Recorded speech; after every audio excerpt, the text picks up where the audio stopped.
오늘 성경 말씀은 그런즉 서서 진리로 너희 허리띠를 띠고 의의 호심경을 붙이고, 지금 에베소서 이제 강해를 제가 해드리고 있는데 오늘이 이제 47번째 시간입니다. 지금 이게 여러분들이 아마 이 말씀을 여러분들이 많이 들어보신 말씀일 거예요, 그죠? 우리가 하나님의 전신갑주를 취해라, 뭐 이러한 말씀 들으시면서 이 말씀을 여러분들이 많이 들으셨을 것 같은데, 에베소서를 보면 하나님의 뜻에 대해서 아주 간략하고 요약적으로 한 구절에 나와 있는 게 있습니다. 여러분, 하나님의 뜻이 뭘까요? 여러분들이 지금 이 세상을 살고 계시는데 하나님의 뜻을 모르고 살아가시면 안 돼요. 왜? 여러분들 하나님의 백성이니까. 맞죠? 그죠? 그럼 여러분, 하나님의 뜻이 뭘까요? 여러분들을 향한 하나님의 뜻, 이 세상을 향한 하나님의 뜻이 과연 무엇일까요? 여러분들이 잘 먹고 잘 살고, 여러분들이 맞아요. 권사님이 말씀하신 것처럼 구원받는 거, 우리가 구원받는 게 하나님의 뜻이겠죠. 그죠? 근데 그거 갖고는 좀 모자라요. 조금 더 명확하게 우리가 이해를 하고 있어야 됩니다. 뭐일까요? 여러분, 하나님의 뜻이 뭘까요? 에베소서 1장의 말씀을 보시게 되면, 1장 10절의 말씀을 보시게 되면 뭐라고 되어 있냐 하면, 하늘의 것과 땅의 것이 통일되게 하신다 그랬어요. 하늘의 것과 땅의 것이 통일이 되는 겁니다. 그러니까 하나가 되는 거예요. 그럼 여러분 생각해 보세요. 이거를 잘못 이해하시게 되면 하늘의 것과 땅의 것이 섞여져서 하나가 되는 것이라고 생각을 하실 수 있는데, 절대로 그런 게 아닙니다. 그럼 어떻게 하나가 되는 겁니까? 하늘의 것이 땅의 것으로 변화되어지는 거예요? 땅의 것이 하늘의 것으로 변화되어지는 거예요? 뭐죠?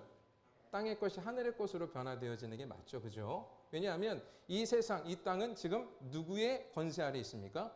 마귀의 권세 아래 있습니다. 그러니까 이 세상의 풍조를 따르래요? 따르지 말래요? 따르지 말라 그러죠. 그죠?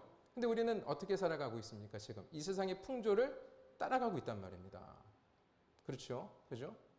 그러니까 이 세상의 풍조를 뒤집어 엎어버려서 이 세상의 풍조를 따라가던 우리의 삶이 이제 이 세상의 풍조를 따라가지 않고 예수 그리스도께서 이 땅에 오셔서 뭘 보여주신 것이냐 하면 하늘의 것을 보여주신 거예요.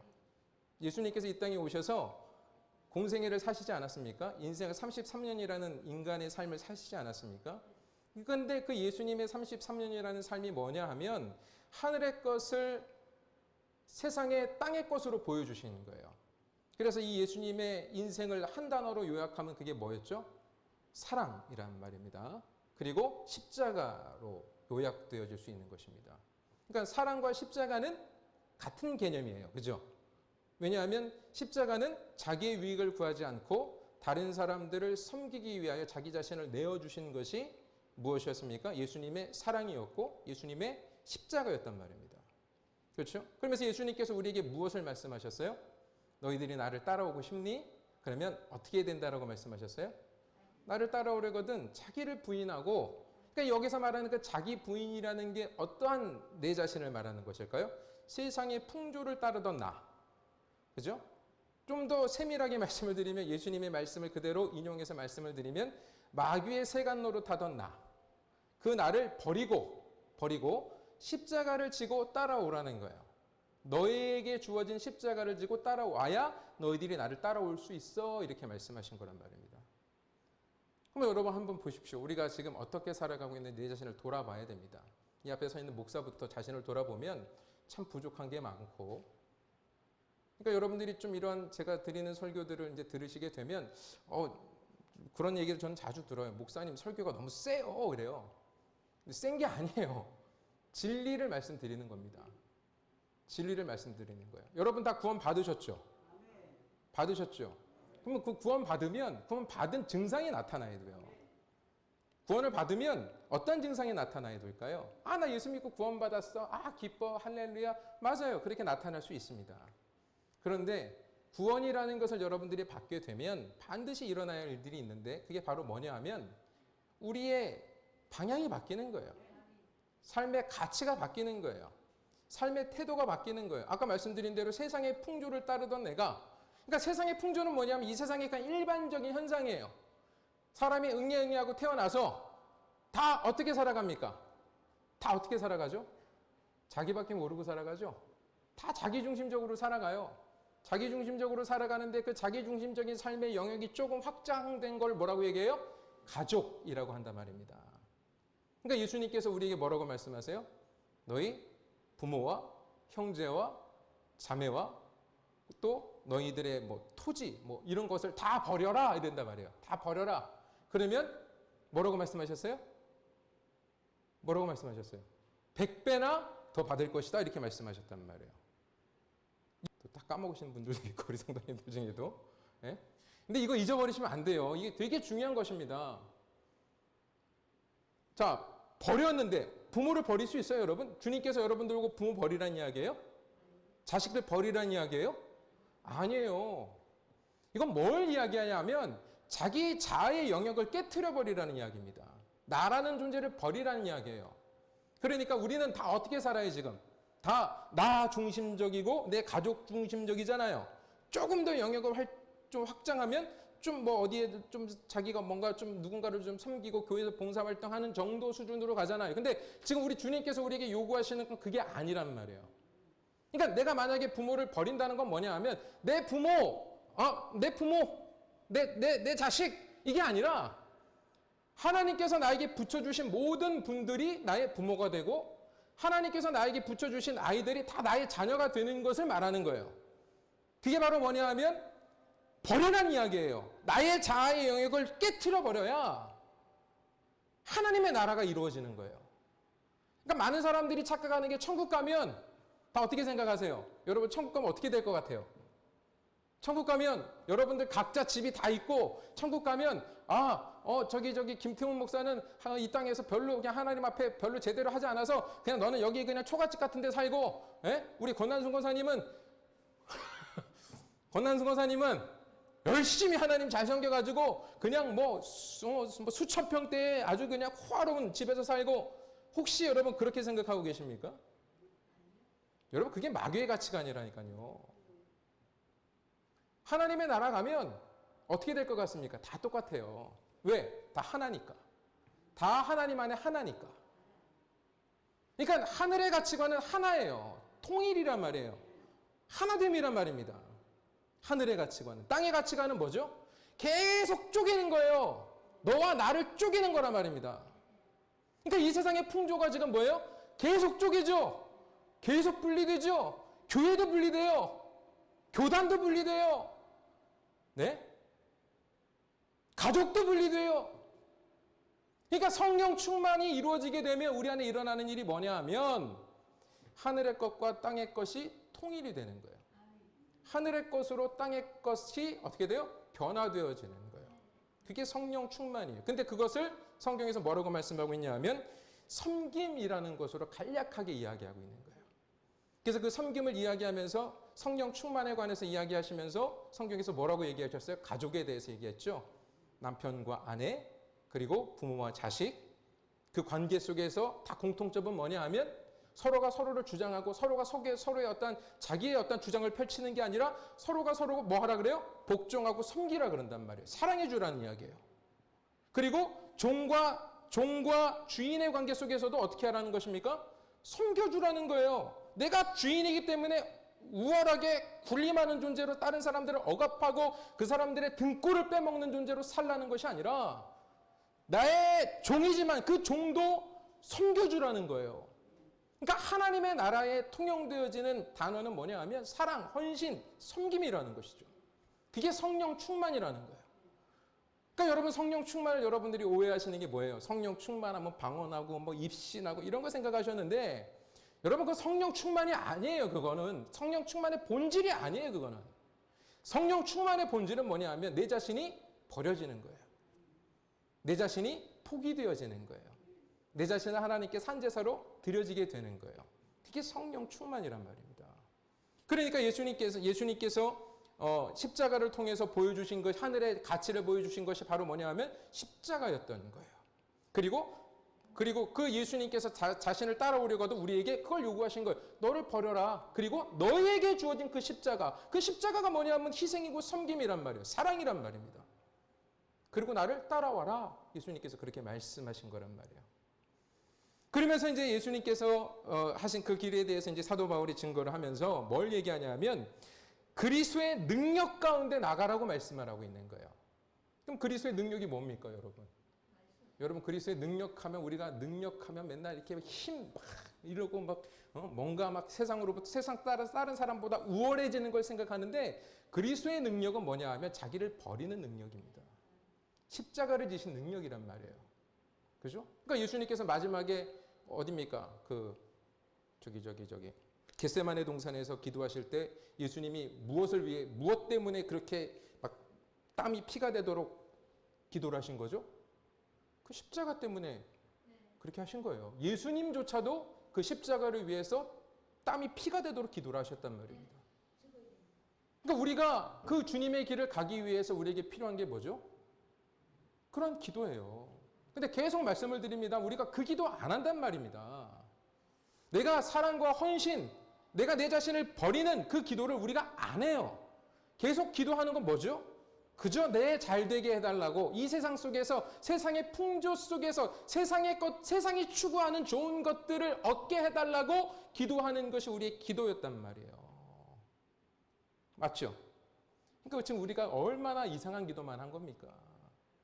얼마나 헛된 기도를 했냐고요. 내 자신을 버리기 위한 기도를 하지 않고, 내 자신을 포기하고 내 자신을 내려놓는 기도는 전혀 하지 않고, 그저 내 배에 계속 세상의 것을 가득 채우는 그러한 기도를 우리가 해왔단 말입니다.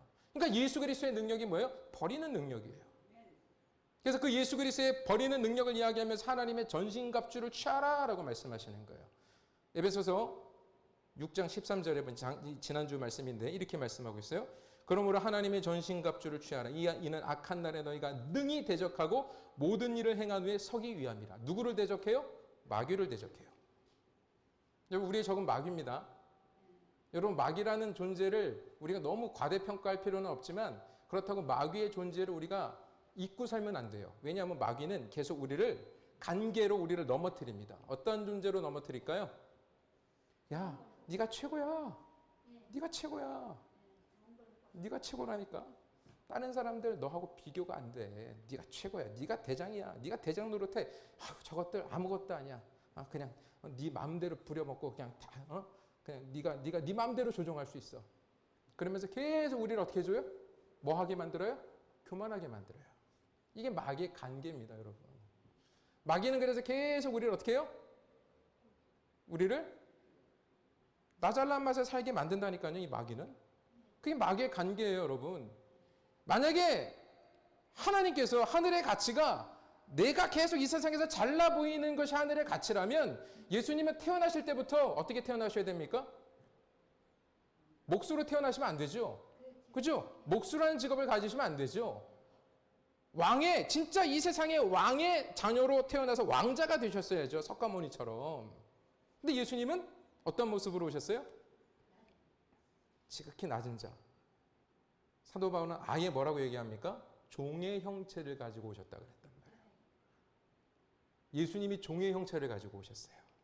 근데 우리가 그 주님의 종의 형체 되심으로, 그 섬김으로 우리가 구원을 받았는데, 내가 종의 형체의 모습으로 살아가는 것이 아니라 내가 이 세상에서 세상의 주인처럼 살아가게 되면, 그게 맞는 말입니까? 틀린 말입니까? 틀린 말이에요. 우리 주님을 닮아가야 돼요. 구원은 뭐냐면 주님을 닮는 게 구원이에요. 주님과 상관없이 살아가던 자들이 주님을 닮아가게 되는 것이 구원이란 말입니다. 그러니까 여기에서 전신갑주를 취하라는 것은 뭐냐 하면, 여러분, 예수 그리스도를 옷 입는 거예요. 예수 그리스도를 닮아가는 거란 말이에요. 그죠?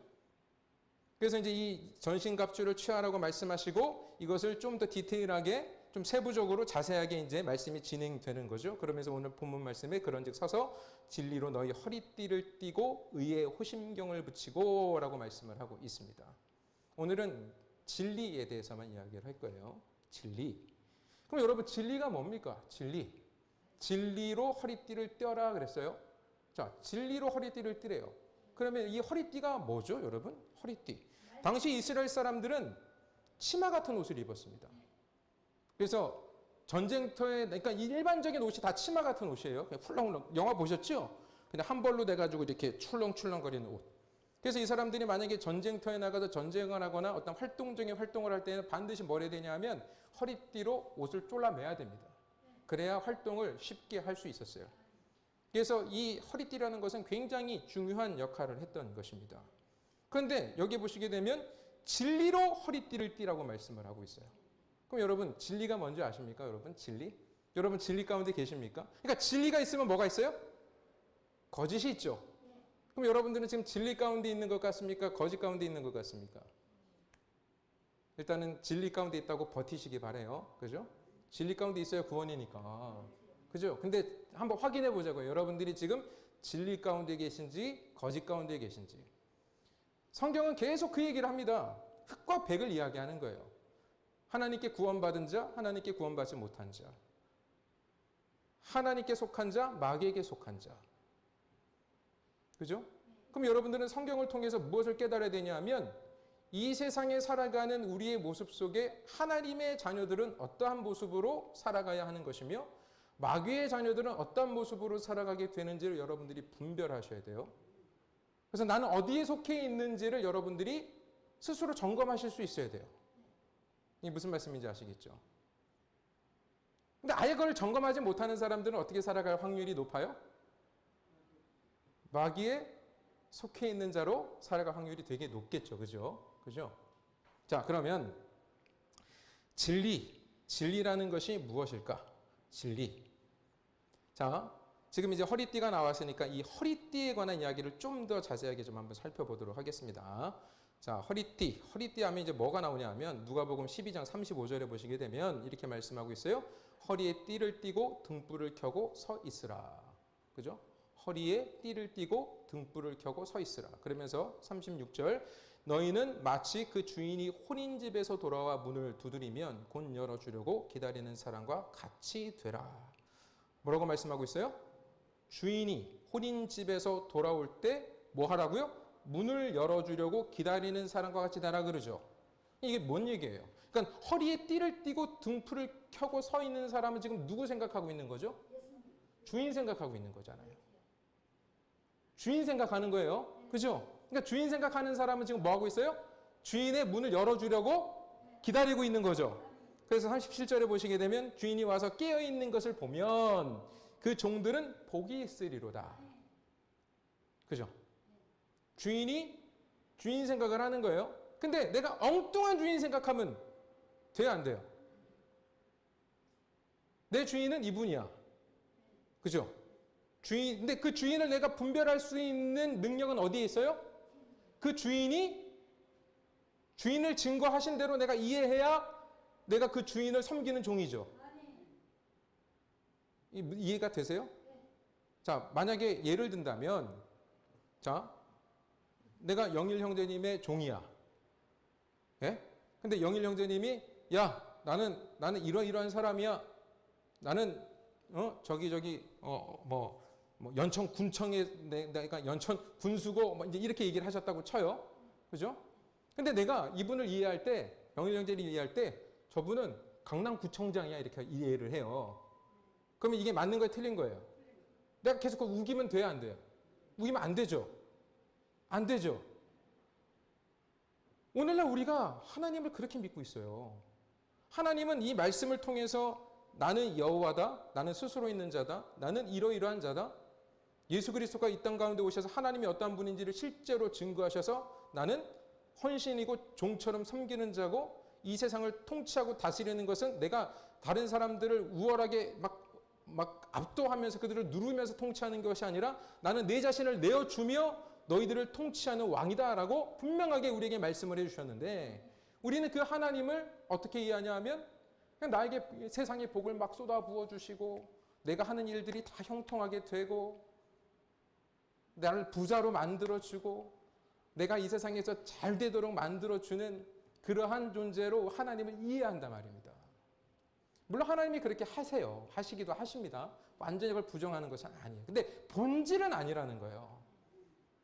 그러니까 하나님의 본질은 뭐냐면 우리 안에 있는 이 세상의 풍족 가운데 젖어 있는 것들을 다 배설물처럼 버릴 수 있도록 인도하시는 것이 하나님의 본질이란 말이에요. 그게 하나님이 우리를 만나주신 하나님은 그렇게 만나시는 거예요. 내 안에 있는 것들을 다 버리도록 만드시는 것이 하나님이란 말입니다.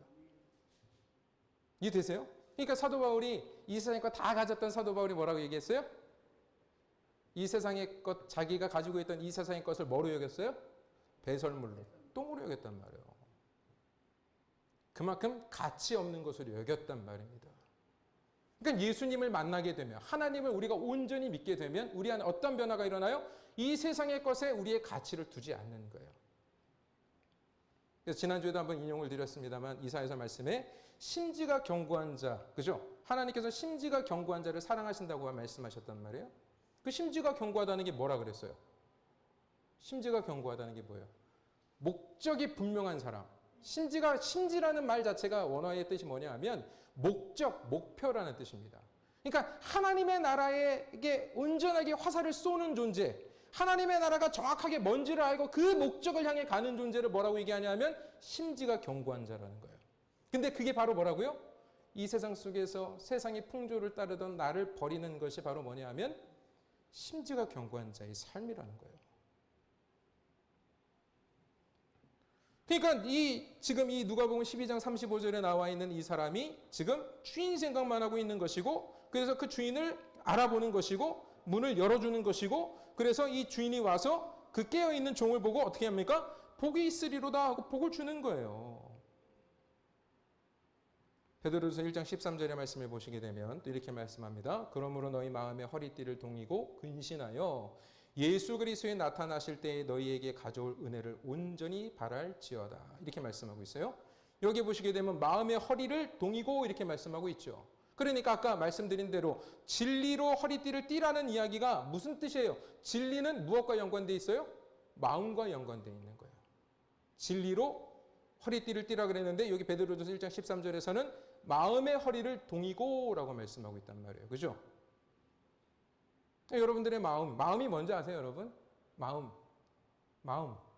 이 마음이 헬라어로 카르디아라는 단어를 사용하고 있는데 이 마음이라는 것은 아주 광범위합니다. 근데 이게 뭘 의미하냐 하면 생각, 우리의 의지, 우리의 감정을 포괄적으로 다 포함하는 단어예요. 그러니까 여러분들의 감정과 의지와 생각, 그죠? 그것이 아까도 말씀을 드렸습니다만 여러분들의 이 감정이라는 코드, 의지라는 코드, 생각이라는 코드가 지금 어디에 맞춰져 있어요? 하나님께 맞춰져 있습니까? 세상에 맞춰져 있습니까? 하나님께 맞춰져 있어야 돼요. 그죠? 그게 답이에요. 근데 실제로는 우리가 지금 어떤 상태냐 하면 하나님께 맞춰져 있기보다는 세상에 맞춰져 있는 게 사실 우리의 현실이에요. 인정하고 가야 됩니다, 이거. 그죠? 그래서 이걸 어떻게 되는 거예요, 우리가? 이제 바로 잡아야 되는 거예요. 예수님께서 그걸 바로 잡아주신 거예요. 근데 우리가 자꾸 그걸 잊어버려요. 예수님의 구원 사역은 이미 이루어진 거예요. 여러분 구원 받았습니까? 여쭤보면 여러분 다 구원 받았다 그러죠? 맞아요. 구원 받았어요. 받았으면 광야에서 이 이스라엘 백성들이 출애굽을 탈출했죠. 출애굽은 나왔죠. 그죠? 그럼 구원 받은 거예요? 안 받은 거예요? 구원 받은 거죠. 받은 거죠. 그러면 이 구원을 받기 위해서 이스라엘 백성들이 출애굽할 때에 그때에도 하나님께서 이스라엘 백성들에게 뭐라고 얘기하는지 아십니까? 유월절에 너희들이 유월절을 먹고 허리를 동이라 그러는 거예요. 그때도 허리를 동이라. 왜 동여야 됩니까? 구원 받은 이후부터는 무엇이 일어나는 거예요? 여러분 구원 받으면 다 이루었다. 그냥 뭐 룰루랄라? 아니에요. 우리는 이 땅에 살고 있기 때문에 싸워야 되는 거예요. 이제 구원 받았으면. 이스라엘 백성들이 광야에서 뭐 했습니까? 계속 시험받고 다른 민족들과 이방 민족들과 뭐 했어요? 전쟁을 치렀죠. 그죠? 그러니까 여러분 성경에서 계속 우리에게 뭘 말씀하고 있냐면 너희들은 구원받았기 때문에 이 땅과 이 세상과 결탁하며 이 세상과 룰루랄라하며 이 세상과 손잡고 살아갈 수 없는 존재이기 때문에 이 땅에서 너희들은 뭐 해야 된다는 거예요? 투쟁해야 된다는 거예요. 그러니까 전신갑주를 입으라는 거예요. 이해되세요? 전신갑주를. 근데 그 전신갑주가 뭐라고요? 누구라고요? 예수 그리스도예요. 예수 그리스도의 생각, 예수 그리스도의 감정, 예수 그리스도의 의지가 나의 감정이 되고 나의 의지가 되고 나의 생각이 되는 거. 이 일이 우리 안에 이미 일어났어요. 빌립보서에 보면 그 말씀이 정확하게 기록되어 있죠. 너희 안에 이미 착한 일을 시작하신 이가 그리스도 예수의 날까지 그 일을 이루실 것이라고 분명하게 말씀하고 있습니다. 그러니까 여러분, 예수님이 우리 안에 착한 일을 하시는 그 일이 무엇인지를 아셔야 돼요. 그러니까 여러분이 이 세상에서 아주 세상 사람들이 우러러보는 그러한 존재로 만드는 것이 주님의 착한 일이 아니란 말입니다. 주님의 착한 일은 우리가 예수님을 닮아가는 거예요. 예수님의 보혈의 능력 가운데 나가서 그 예수 그리스도의 피로 우리에게 흘려보내주신 그 예수님의 섬김과 그 사랑을 내가 받아서 우리 안에도 그 예수님의 피가 흘러서 그러한 존재로 살도록 이끄시는 것이 주님의 뜻이란 말입니다. 그게 바로 뭐냐 하면 하늘의 것과 땅의 것이 통일되는 거란 말이죠.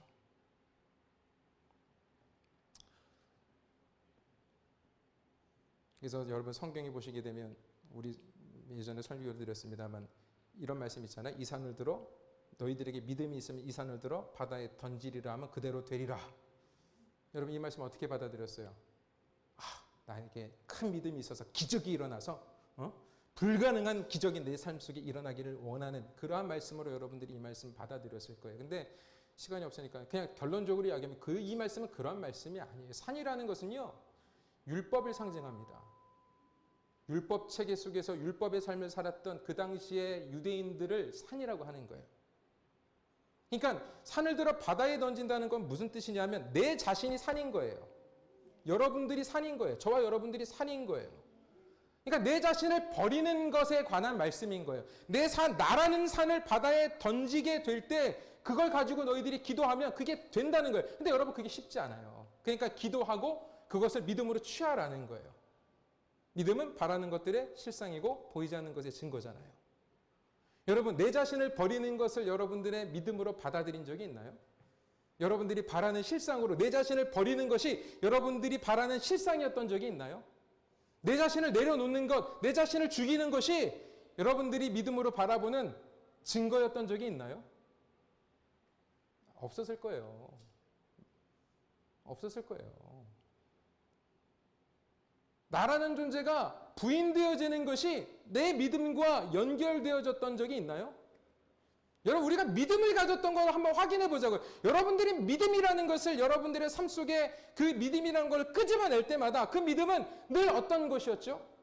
대부분이 세상에서의 삶 속에서 일어나는 일들에 관한 것들이었을 거예요. 물론 그것도 우리의 믿음으로 발동해야 됩니다. 근데 본질이 중요한 거란 말이에요. 본질이. 우리가 그 본질을 잊고 살았다는 거예요. 그걸 전면적으로 제가 부정하는 거 아닙니다. 믿음이라는 것을 세상적인 부분에도 우리가 사용해야 돼요. 병 났을 때 병 고침을 받을 것을 믿습니다. 당연히 해야 됩니다.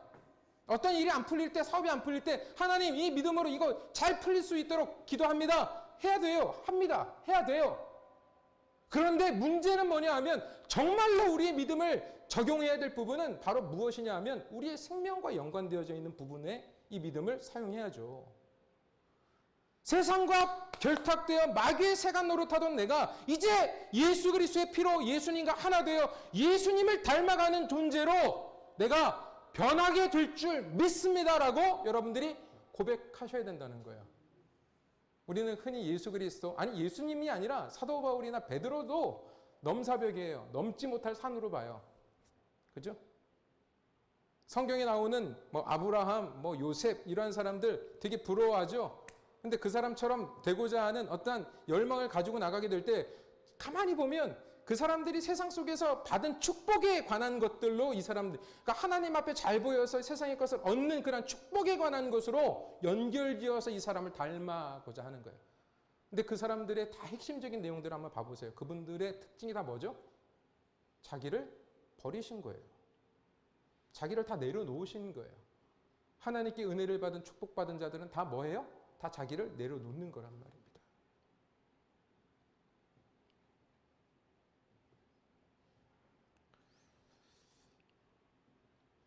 인간이 원래는 하나님과 하나 되어 하나님만 바라보고 그렇게 하나님과 연합하며 살아갔었는데 이 인간들이 어떻게 됐어요? 마귀의 게임을 받아서 선악과를 따먹고 죄를 짓게 됐죠. 재미있는 내용이 있어요. 창세기 3장 7절을 보시게 되면 이런 말씀이 있습니다. 이에 그들의 눈이 밝아져 자기들이 벗은 줄을 알고 무화과 나무 잎을 엮어 치마로 삼았더라. 여기서 치마가 뭐냐 하면 허리띠라는 뜻이에요. 원래 허리띠입니다. 우리말은 치마로 번역을 해놨는데 이게 원래 허리띠예요. 그러니까 지금 진리로 허리띠를 띠라 그랬는데 지금 이 인간들이 뭘 했어요? 무화과 나무를 엮어 치마로 삼은 거죠. 허리띠로 삼은 거죠. 옷을 삼은 거죠. 그죠? 그러니까 하나님과 하나 되었던 인간이 선악과를 따먹고 세상에 대한 눈, 자기를 바라보는 눈이 밝아졌다는 이야기예요. 이게 죄의 눈이 밝아진 겁니다, 이제. 그래서 제일 먼저 한 게 뭐냐면 무화과 나무 잎을 엮어서 치마로 삼은 거예요. 그죠? 그러니까 이 무화과 나무가 뭘 상징하는지 우리가 알 수 있는데 이 마태복음 21장 19절을 보시게 되면 예수님께서 길을 가다가 뭘 보죠? 무화과 나무를 봐요. 그래서 예수님께서 시장에서 무화과 열매를 따먹으려고 했더니 뭐만 있다 그래요, 거기에? 잎사귀만 풍성이 있다 그러죠. 그러니까 이 잎사귀가 뭘 상징하는 것 같아요? 그러니까 인간의 의, 그죠? 하나님으로부터 분리되어 인간들이 스스로 만들어 놓은 그 의를 상징하는 거예요. 그러니까 지금 이 무화과 나무 사건이 언제 나오냐 하면 예수님께서 성전에 들어가서 뒤집어 엎으신 사건과 연결되어져 나와요. 그러니까 뭐냐 하면 그 성전을 이 무화과 나무로 비유하신 거예요.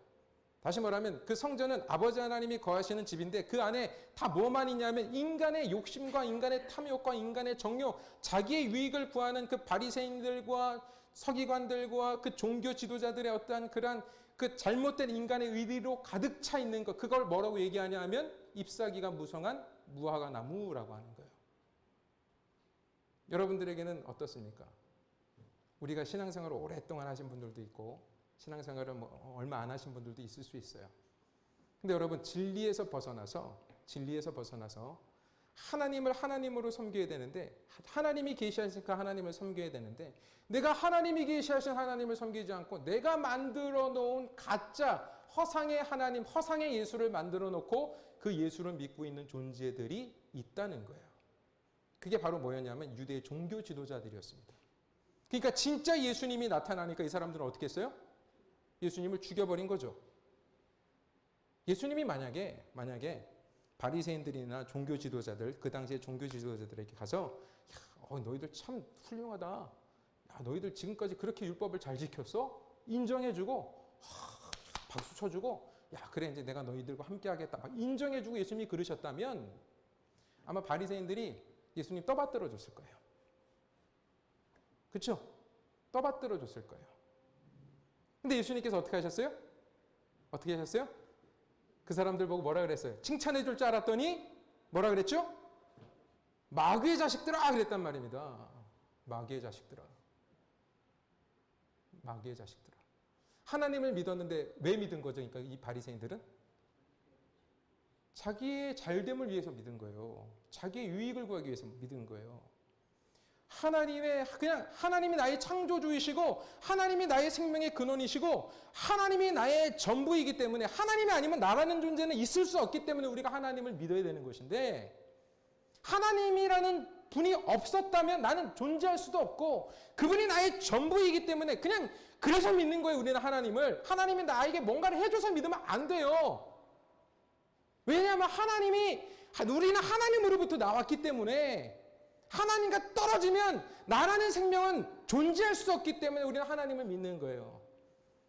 근데 여러분들이 하나님을 믿는 데 있어서 어떤 조건이 붙어. 예?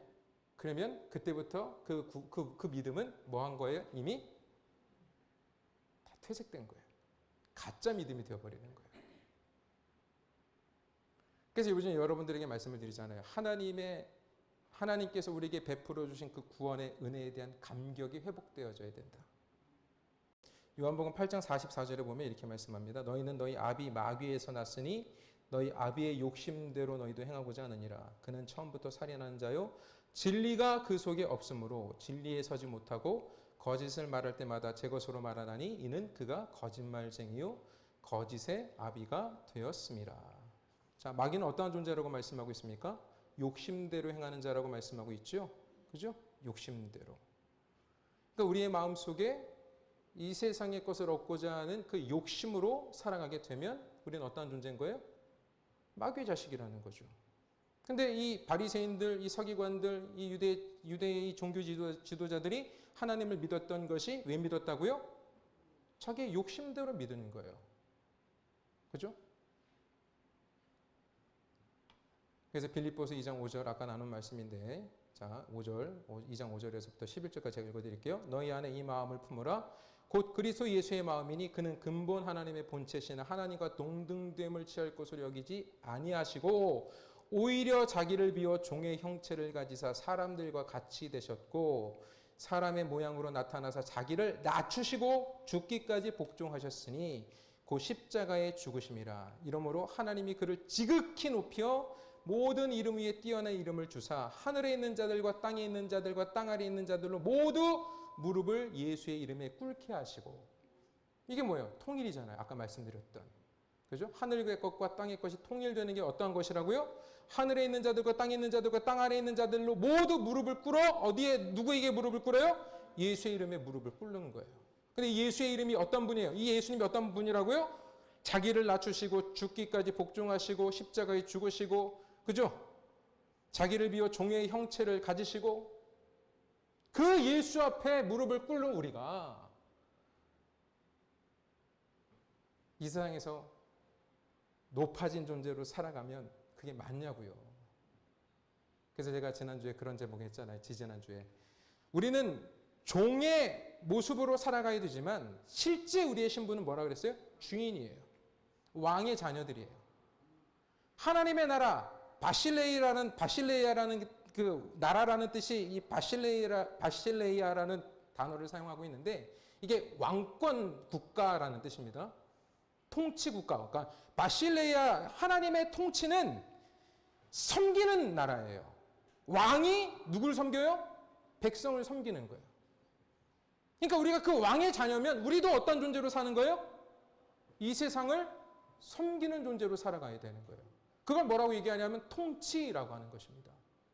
그런데 이 세상의 사고방식에 사로잡혀 있는 자들은 섬김이라는 단어를 받아들일 때마다 무엇이 상합니까? 자기 자존심이 상하는 거죠. 자기 알량한 자존심이 상하는 거죠. 근데 그 자기 알량한 자존심을 건드리는 게 누구라고요? 마귀란 말이에요. 그 마귀. 그러니까 그 마귀의 관계를 부셔뜨려라 라고 말씀하시면서 하나님의 전신갑주를 입으라고 말씀하고 있는 거란 말이에요.